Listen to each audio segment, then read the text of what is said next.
In early January 2019, Bandai Namco announced that a new Dragon Ball game was in development. The title of the game was not revealed, it was just teased with this image. The tentative name of the game was Dragon Ball Project Z. The title also had a subheading, teasing that the new upcoming game would be an action RPG. This really interested everyone, as it is a well-known fact that the Dragon Ball fandom have eagerly been waiting for an open-world RPG-style game. Considering how well the Legacy of Goku 2 was received by fans, they have ever since wanted an updated RPG experience. On January 28, 2019, we got our first trailer of this new action RPG game. The first trailer featured visuals of Goku flying on the Nimbus Cloud with Gohan, battling with Piccolo, and Goku training with King Kai. The trailer also featured more memorable scenes from the Saiyan and Frieza Sagas. Now, just retelling the Dragon Ball story wasn't going to excite anyone, considering the amount of games in the past that have done this. What really got everyone excited was the clips of Goku walking around Kame House, Capsule Corp, and not to mention a panning shot of the open wilderness. Admittedly, it was hard not to be excited. Is this finally going to be the game we have been asking for? From the very first trailer, everything looked genuinely promising.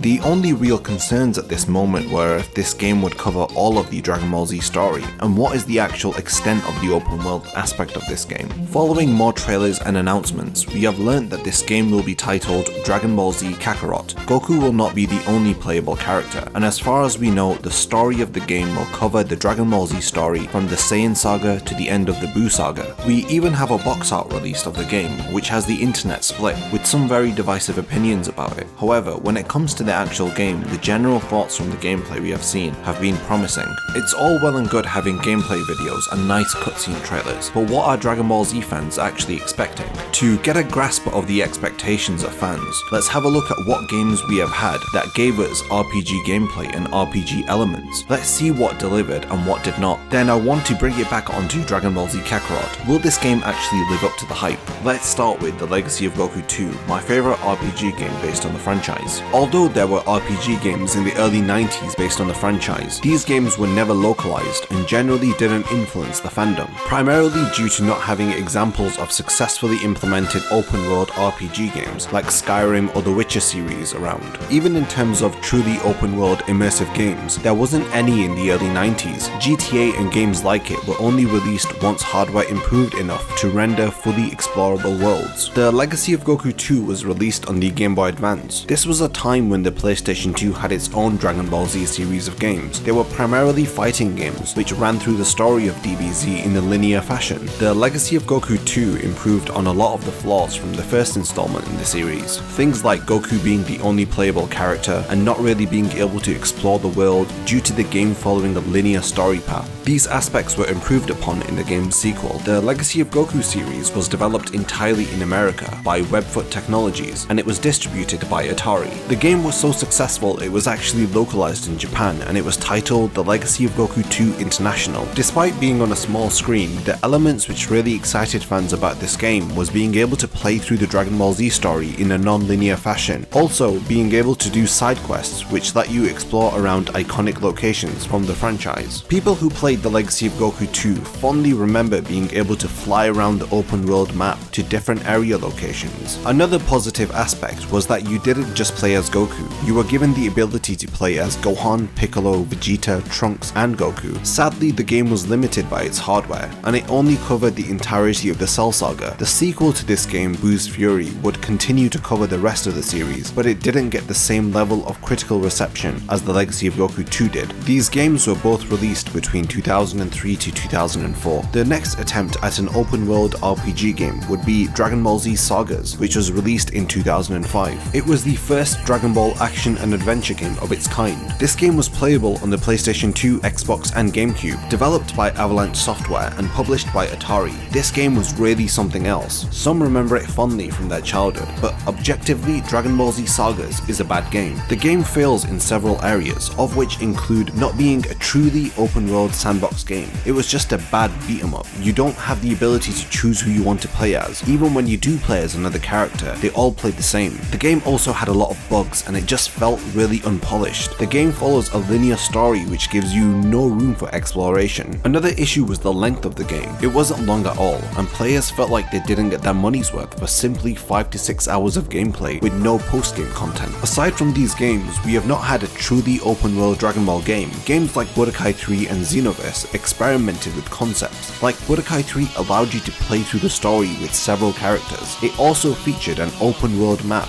which you could fly around to discover Easter eggs or follow the story and fight the next opponent. Within the Xenoverse story, you also had the ability to fly around, but in an open world. It featured the ability to customize your own custom character, but again, it was just attempts to include features which would spice up a beat 'em up fighter. Fans expressed what they wanted through concepts of open world Dragon Ball games, which were developed in Unreal Engine. These concepts gained a lot of traction. People loved the idea of exploring through the Dragon Ball world as Kid Goku, or flying through the open skies of the world, exploring areas like Kame House, Kami's Lookout, Mount Powers, and even West City where Capsule Corp is located. Everyone is sick of simply replaying the entirety of the Dragon Ball Z story. Fans want a new gameplay experience, which includes playing through the original Dragon Ball story, experiencing the franchise through a truly sandbox, open world, non-linear game, and lastly a game which includes additional post-game content with fun side quests. Ultimately a game which lets you explore the world you grew up loving through watching the series. So how does Dragon Ball Z Kakarot stack up to fan expectations from what we have seen?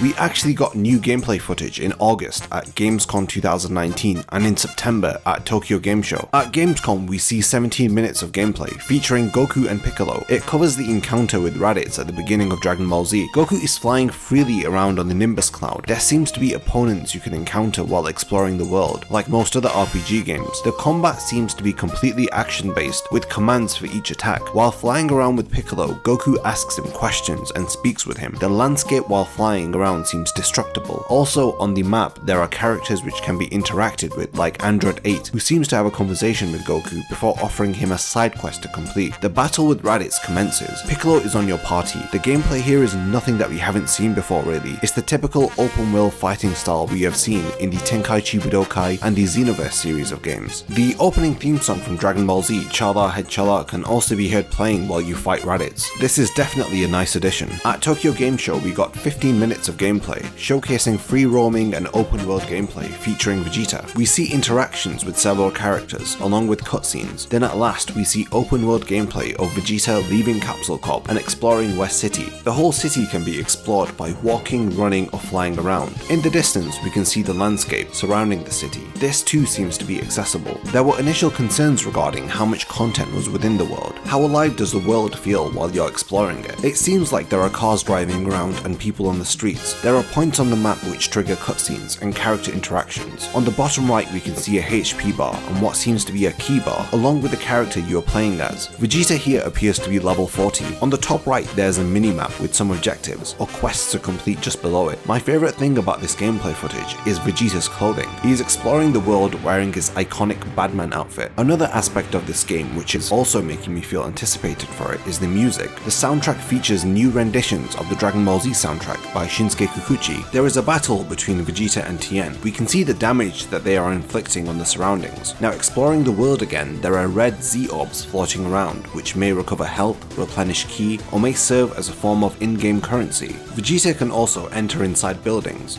But the most promising thing about this game is the ability to fly around its map. The world seems quite expansive, and it looks like there is a lot to explore. There are additional features in there also, like fishing and cooking. Now I really want this game to be good. There is promise here. We can play with different characters, explore the world, play minigames, and play side quests. I do have some concerns. The problem with these games is I'm not sure if the gameplay will eventually get repetitive. Also, if there are enough new features to keep the gameplay fresh as you play through the Saiyan to the Buu Saga, which we have done so many times. I also wonder if there are enough additional quests, not just generic or repetitive side quests. Ideally we want side quests which make the world feel expansive and lived in. My final concern is the extent of which this game is open world. Is everything rendered on a large map, or will there be load screens between areas? Of course locations which differ, like Earth and Planet Namek, you can expect there to be load screens, but will there be one from area to area within the locations? The last Dragon Ball game I played was Dragon Ball FighterZ, and it honestly was a breath of fresh air. With the fighting game genre being rewarded with such a good game, will the long-awaited fans of an expansive open-world RPG also be rewarded? The core of the game is there. I just hope the game continues to have good visuals throughout all of its cutscenes, plenty of things to do and locations to explore. And like I said before, the locations need to also feel alive. I hope this game gives us locations which look like they have been lived in. Dragon Ball Z Kakarot is expected to be released on January 20th, 2020. Let's hope it lives up to our expectations.